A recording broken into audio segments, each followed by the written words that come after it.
Good afternoon, everybody. It is Tuesday in Pittsburgh, Pennsylvania. It is Valentine's Day, and this is a lovely edition of the Post-Gazette Sports Now YouTube channel. We're spring training edition. Jason, we got all kind of names for this video. Yes. Pirates begin spring training tomorrow in Bradenton, Florida. Jason, you are there. So we're very excited to talk about some baseball and not just the hot stove like we've been doing for the last couple of months, but actually we're going to have some real games to chew on here. Obviously, they don't count. It's exhibition season, but some things to talk about. So, Jason, how are you, and how's the sunshine down there? It's really not that warm, Adam. No, I'm just kidding. No, it's so nice. It's so nice. I've been looking forward to this all off season. I actually went over to Pirate City yesterday. I was trying to catch a glimpse of something. I was told they were going to open it to fans. It wasn't open to fans. They let me in. I was not really able to see much. I was kind of, anybody who's been to Pirate City knows, like the quad in the area around the tower. I was not allowed to get close to that. And they were on the far field. So anyway, I was looking through binoculars to try to see what I could see. Wasn't terribly productive, but saw a little bit of it. I'm told there's no activity over there today. So anyway, hanging out at my place, and yeah, it's sunny. It is much nicer than Pittsburgh. I'm certainly not going to complain. I am really excited to get in Pirate City tomorrow and watch the first workout of pitchers and catchers. And yeah, we got some real stuff, man, finally. Absolutely. And one of the things I wanted to talk about today, I think you set up spring training well, was 6 questions the Pirates need to answer. That's on the Post-Gazette website. Jason, I just want to talk through a lot of that stuff. We're going to include the link to that down in the description. So if you'd like to read Jason's post, please do so. We invite you to hop over, check out our subscription deal down in the description.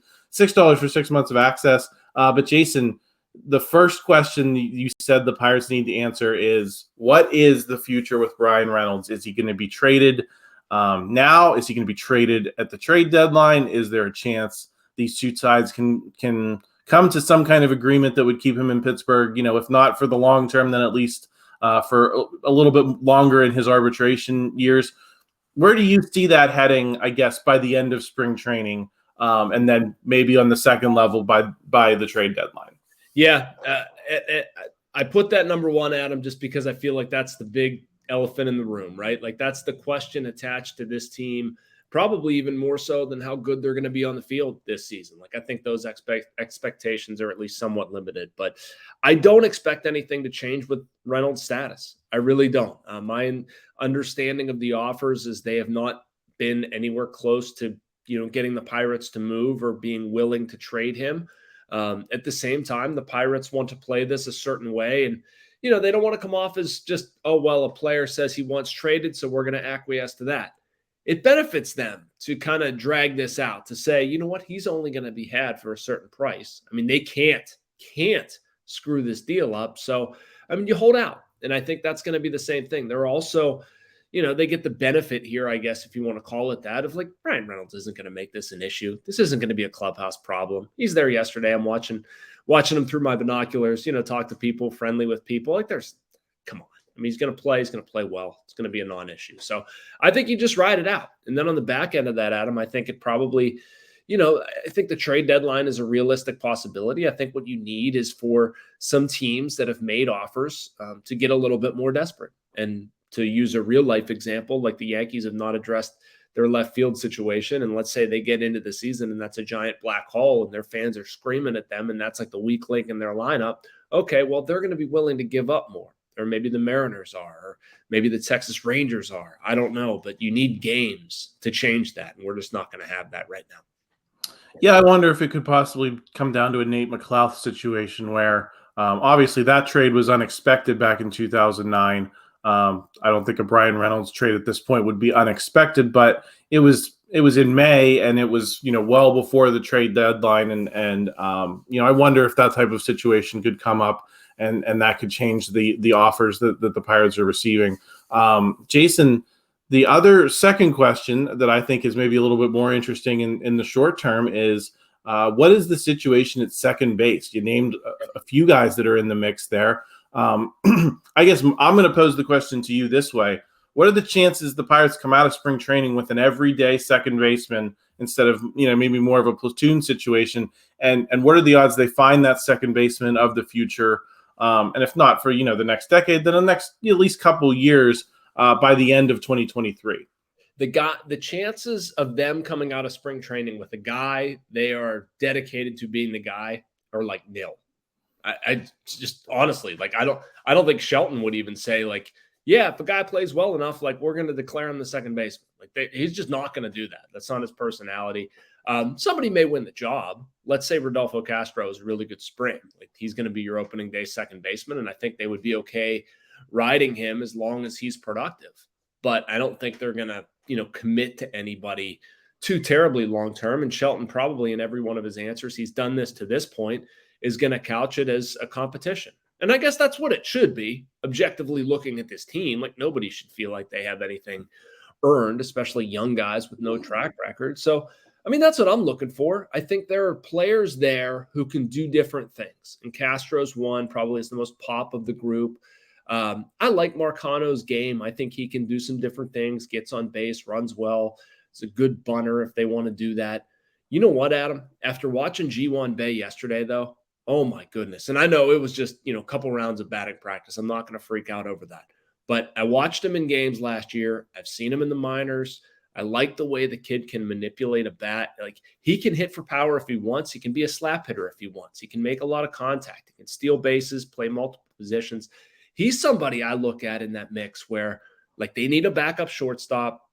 Doesn't hurt to have an extra outfielder. They want somebody who can run. And I think about, like, man, what if Ji-Hwan Bae just becomes kind of like an X factor for them and be a lot of fun to watch? Do any of these guys have Neil Walker upside in your opinion, and being guys that can be fixtures of the future the way Neil Walker was around here? Because I think that's kind of the bar for modern second baseman for the Pirates is Neil Walker. And how close do you think any of these guys can get to that bar? If not this season, then maybe, in a couple of years. Yeah, I mean, I feel like that's a weird, like, we're kind of comparing apples to oranges in that case, just because Walker, like, had the draft pedigree. He was a prospect. He was, highly touted most of the way, but was also a converted second baseman. Defensively, I don't know, Bae might be better than him. I don't know. It's hard for me to say. Like, they might be different players, but they both might be productive, valuable. Yeah, that's kind of the way I'm attacking that. They're not going to have the same game, but can they be, that kind of guy for this rebuild that Neil Walker was for the last one? Yeah, and I think if I would think about a guy I think has the most ability to sustain and nail down a regular spot, I'd probably go with Bae. I just have some doubts whether Castro can field enough consistently. There's been too much swing and miss in his swing. Like, when he's been on, it's been really good, but he hasn't been on consistently enough. Maybe that's rose-colored glasses, having only seen 10 games of Bae.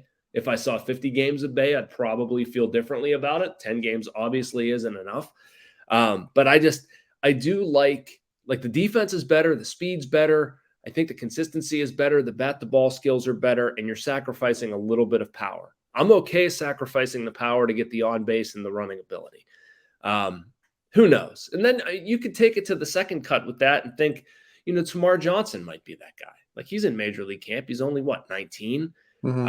I haven't given up on Nick Gonzalez. I don't know where Liover Peguero fits, like whether second base might be in the cards for him. I mean, if O'Neal Cruz plays shortstop well and Peguero has a decent year at AAA, like, what do you do there?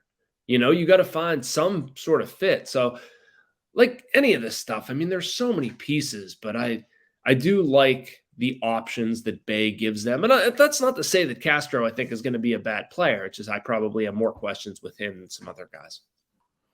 Yeah, I think that's entirely fair.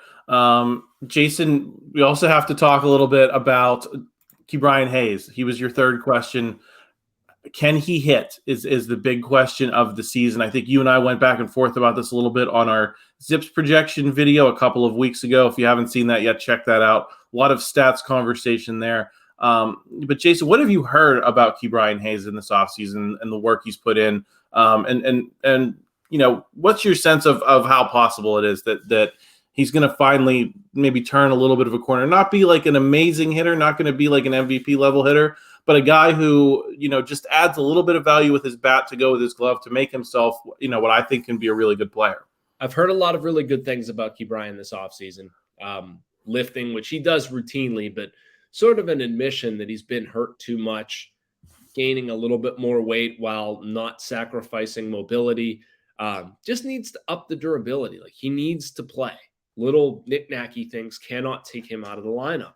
And I think there's also been an effort made to make sure he's feeling his best for more than he has been. And what I mean by that is, like, offensively, he was banged up last year, and he needs to learn a little bit more how to take care of himself. I'm trying to phrase that in such a way that, like, the back should not be an issue. The back should not be as much of an issue. If you have to, like, chill out sometimes, that's okay. And he was playing hurt for a lot of last year, and I give him credit for doing that. But at the same time, he's been hurt a lot. It can't all be a fluke. So what I know about Hayes is his body is in very good shape. He's had an excellent offseason. And to the offensive point, Adam, I really do think this kid can be a better offensive player than he's been.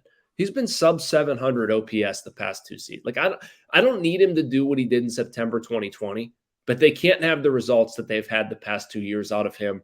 That does need to improve. Give me 750. I'll take 750. And, to the earlier point about, like, his body and being able to catch up with heat, and I think I wrote it in there. If not that piece, then another one. Like, he did not fare terribly well against fastballs last year. That's not a tough adjustment to make. That's being more on time, being healthy. And I do think he can do that. I think he needs to pull the ball a little bit more. I think that's part of what we saw in September 2020. And I think spring's going to be really good for him to see, what his body looks like, how he's swinging, to maintain that health, to sort of get, this is the time where you'd want to see Ke'Bryan really settle into a regular major leaguer role and become that consistent, some offensive force in the lineup. Yeah, I think we've both said it. He doesn't have to be, an amazing hitter. He doesn't have to be, I think a lot of people built a lot of expectations on him based on that September 2020. I don't know that was ever fair. I don't know if that ever made sense, given that so much of his game is built around the defense. But that's what I get so excited about his potential, because he doesn't really have to take this giant leap with the bat to be a really good player. He just has to get 2 wins out of his bat, 3 wins out of his glove. That's a 5-win player. That's an all-star every year. That's a very reliable piece that you can have for a rebuild, someone who they already have locked down. We don't have to have these conversations about an extension or anything. He's going to be a Pirate for a long time. And if he can be that 4 or 5-win guy every year for the next decade, that's a great building block to have, even if he never reaches those Andrew McCutchen MVP levels, that we saw during the last rebuild with McCutchen. Jason, your fourth point was about defense. So I think that's Ke'Bryan Hayes kind of makes it a nice jumping off point. Ke'Bryan Hayes was good. The rest of the Pirates defense was not good last year. You said they were last in fielding percentage at, I think, 979. They had the most errors in baseball with 121.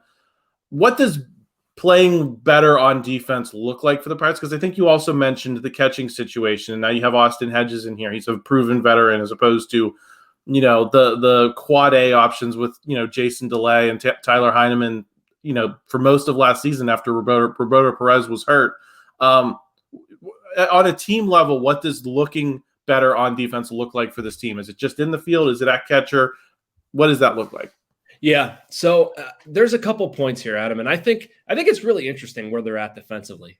Maybe I'm too much of a dork and I pay attention to this stuff, and the average fan, they don't care. I don't know, but, like, you can make a case that the Pirates were actually a pretty decent team offensively last year. If you look at, like, their shift runs saved, that sort of thing, or, like, how their fielding position translated into run saved, it was pretty good.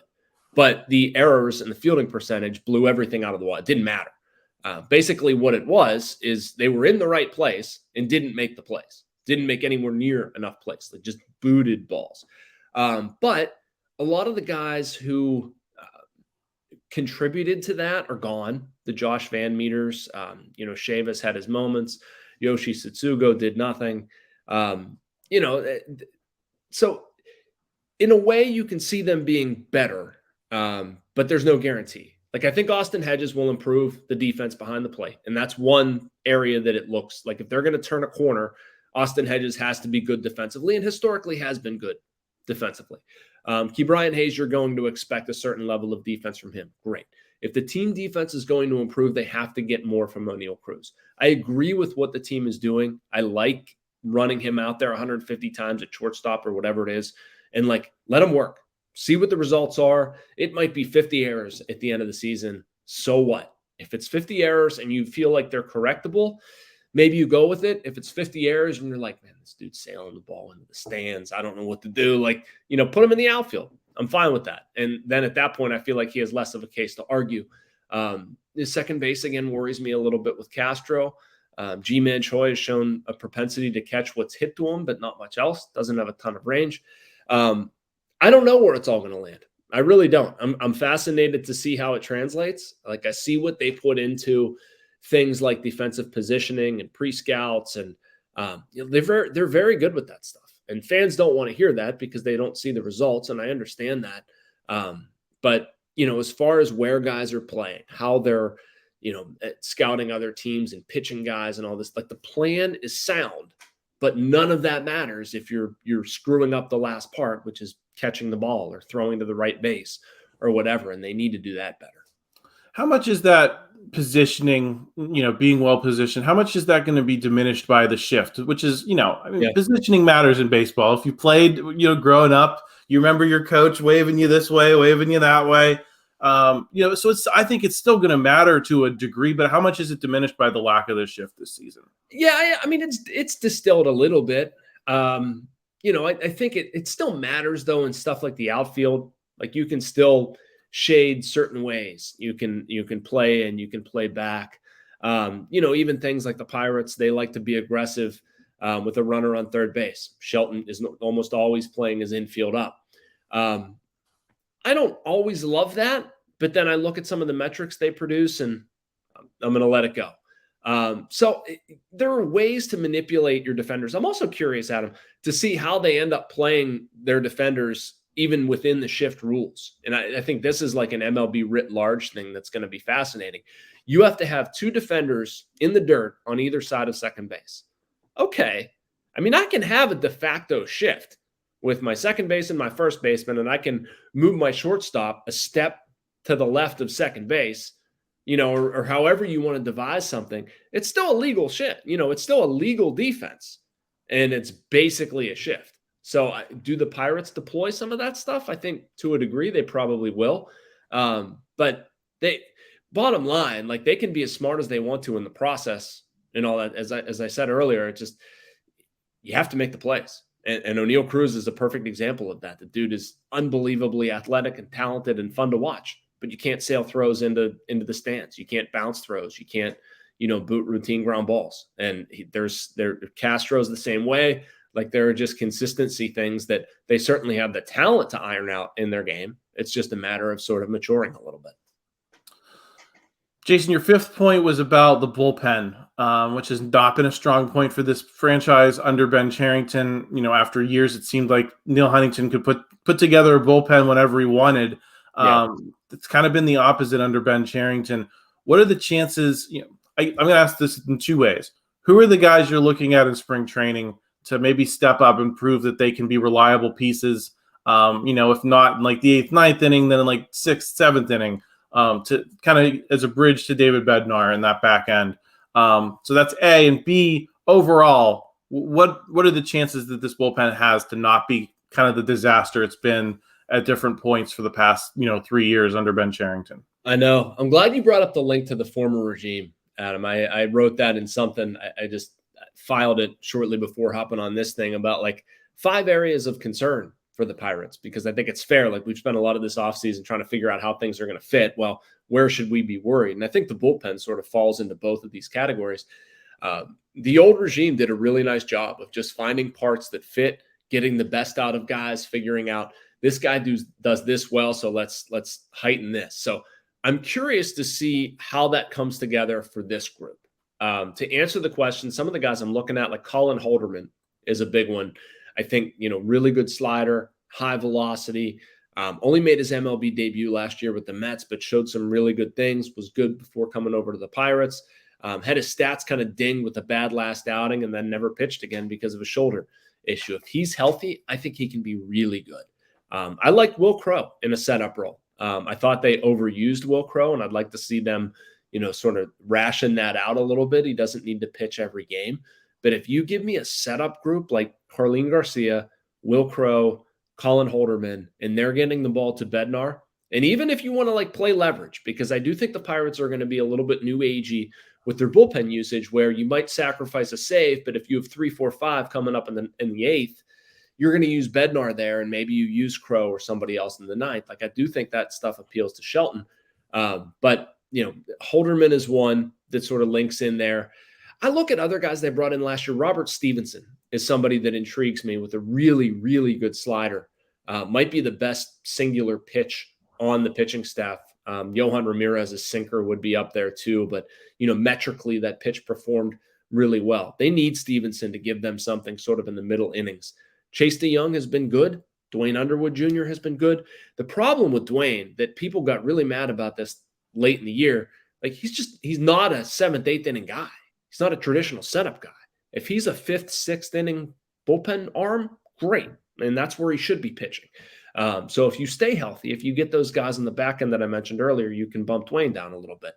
To just sort of tie that up and then shut up about the bullpen. But I do think this group can be better. I really do. And they need more depth. And Yuri De Los Santos coming in would be really good for them. I mentioned Ramirez. Dari Moreta is an offseason pickup that intrigues me. Another, I believe it's a slider that he throws. It's kind of a mix of pitches, but he's the Reds guy they got back in the Kevin Newman trade.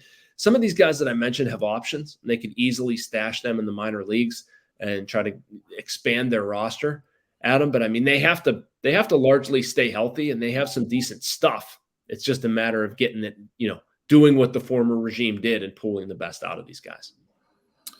We're going to switch gears here a little bit, but stay on the pitching angle. Jason, your 6th point was, what are the Pirates going to get out of free agent starters Rich Hill and Vince Velasquez?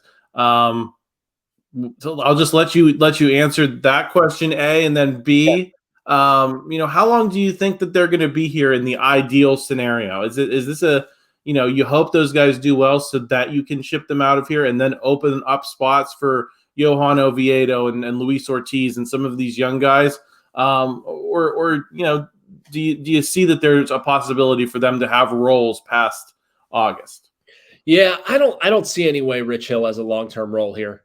I don't have a problem with the signing, but if you're going to hedge your bets, I'm okay hedging a bet at the beginning of the season thinking he's going to pitch well, but I don't know how much I want to tempt fate with that. I think if he gets on a roll and pitches well and somebody calls, I'm going to try to do the best I can in a trade return and just make that call. So, I mean, I don't know, 10, 12 starts, something like that. And that might align, honestly, Adam, with a Mike Burrows.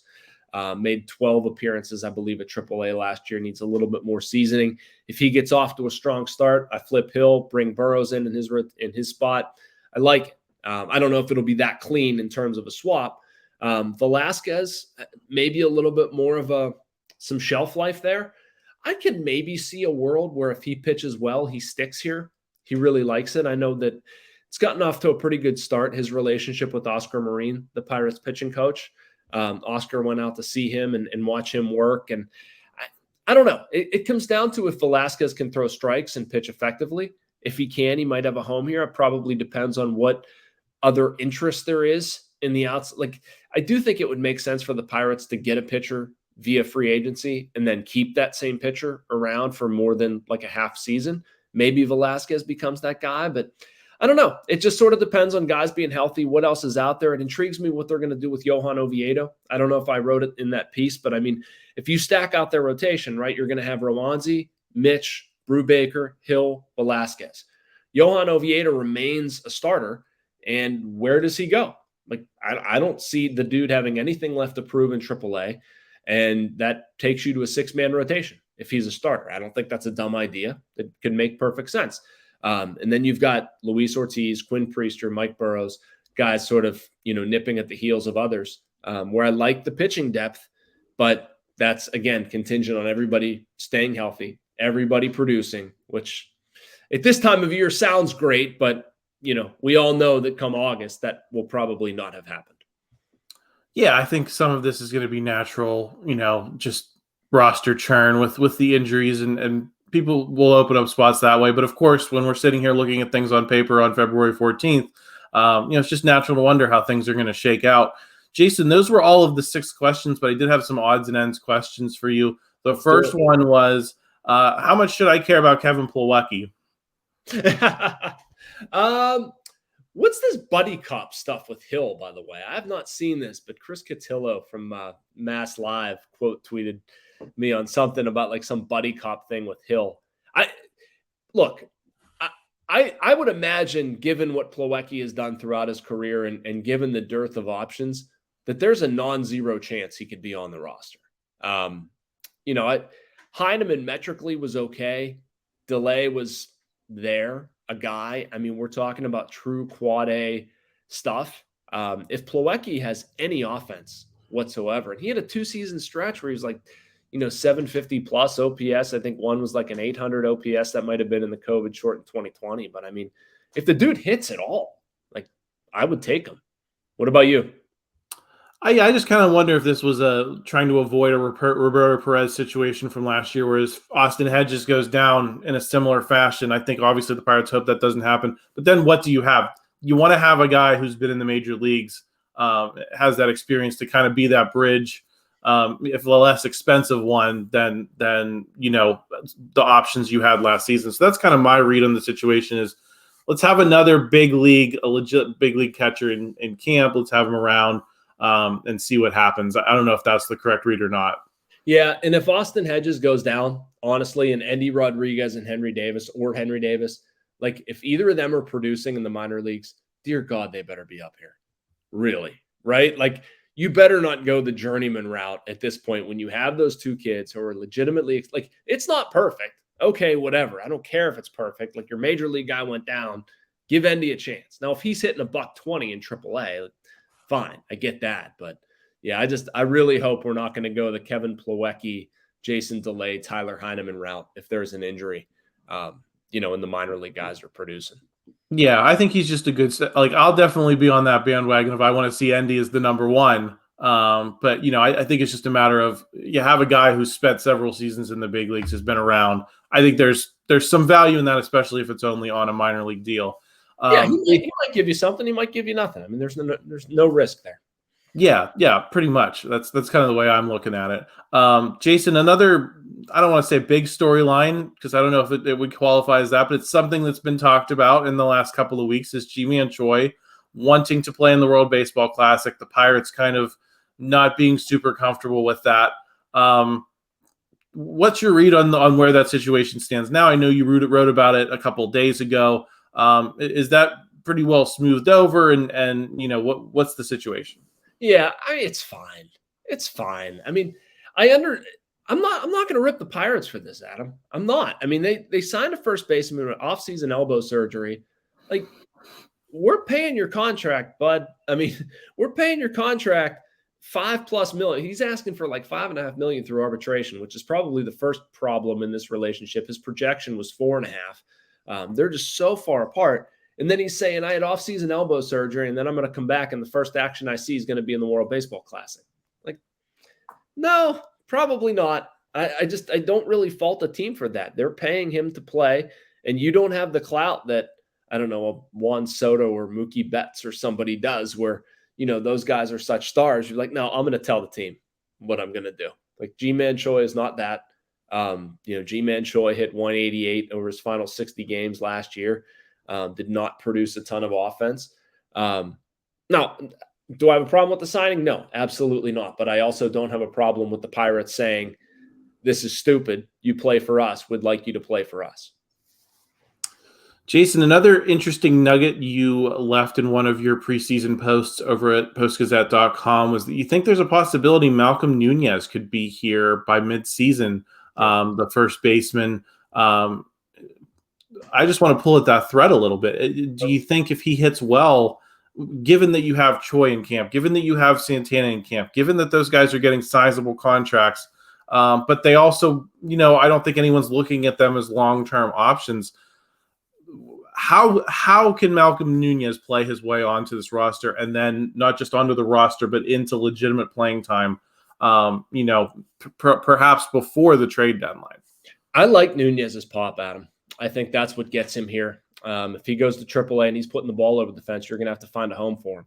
And I think he's going to field the position well enough to earn that. And I think the way this goes, we touched on it a little bit with the pitching and the sort of ships passing in the night. Ideally, if you're the Pirates, you allocate a lot of reps early on to Ji-Man Choi. And if Choi hits and finds his game, to me, given his contract status, he's a natural, flip him. And when he's flipped, you bring in Nunez. And you can couple Nunez with Carlos Santana. You play Santana sparingly, DH him, basically rotate that spot then between him and Kutch, and it's fine. That's what I don't see how it benefits the Pirates, whether it's Malcolm Nunez, Andy Rodriguez, or even Matt Gorski, to continue to allocate first base reps to Ji-Man Choi and Carlos Santana. I think they're useful players. I think they can produce, but Malcolm Nunez right now is my leader to be in that spot. If I'm managing Endy, I'm managing him to play other positions. Like, I think he can do more than first base. Malcolm Nunez's best defensive position is probably first base. If I'm handling Endy, I'm saying, dude, take some reps at second. Get out in the outfield. You can catch a little bit. I just bounce him around more than I would Malcolm Nunez. And then, when one of the first basemen goes, again, Choi would be my pick to get traded. I'd slide Malcolm Nunez right in there as soon as he's, assuming he's hitting in the minors. Are there any other off-the-radar names that you think could make life difficult for Pirates management in a good way? I think back to Rodolfo Castro last spring, who had people screaming for him on Twitter, by the middle of spring training. Are there any guys that we haven't talked about all off season that you maybe kind of look at and say, hey, if they go on a tear in the spring, you're going to have to be asking Derek Shelton about him, and Derek Shelton's going to be giving you the side eye about it. Is Colin Selby too much of a? Is he too? I think that would qualify. That would qualify. Okay. I mean, he was added to the 40-man roster this offseason. So I live in this world. People who don't live in this world, I don't know whether they're like, yeah, well, we know who that is. I don't know. It's always tough to gauge. But Selby would be my guy. Their bullpen is pretty much set right now, but like Selby's a tread guy. He's really come on late. Even as recent as last year, like he's really started to find his stuff. He's throwing upper 90s. He's a converted starter. He's one of those guys that, would save a little bit, but then goes to the bullpen and he can just let it rip for 20 pitches. And he's like finding a different version of himself. It's got really good breaking stuff, good feel for his changeup. Like, Selby is a guy that I could see pitching so lights out in spring that you're like, this dude has to make the roster. He has to make the roster, but at the same time, like, he's optionable.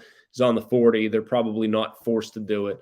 Like, that would be my pick for somebody who, or him or Luis Ortiz, although I didn't say Ortiz just because it's, people know who he is. I just don't think because of numbers, they're going to start him with the major league club. Yeah, that's fair. Jason, that's all I got for you today. 30 good minutes, I think, setting up spring training. Enjoy the sunshine, and thanks for stopping by today. I will, man. Thanks so much for having me. Can't wait to get out there tomorrow. Yeah, no problem. Just a reminder, if you're joining us for the first time and you enjoyed this video, please pop a like on this video. Help us out with the YouTube algorithm. Please also subscribe to the channel so you don't miss any videos. We're going to get much more from Jason while he's in Bradenton, giving us the scoop that really no one else can. So make sure you're subscribed for that. Lots of football talk on the North Shore Drive with Christopher Carter. And like I mentioned earlier in the video, check out that subscription deal, $6 for 6 months of access to post-gazette.com.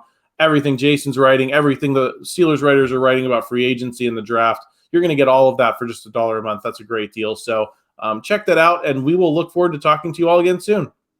Thank you for checking out this content from Post-Gazette Sports. If you liked the video, please like it and subscribe to our YouTube channel. If you enjoyed it on Apple Podcasts, please rate us 5 stars on Apple Podcasts. For 6 months of digital access to post-gazette.com for just $6, click the link down in the description.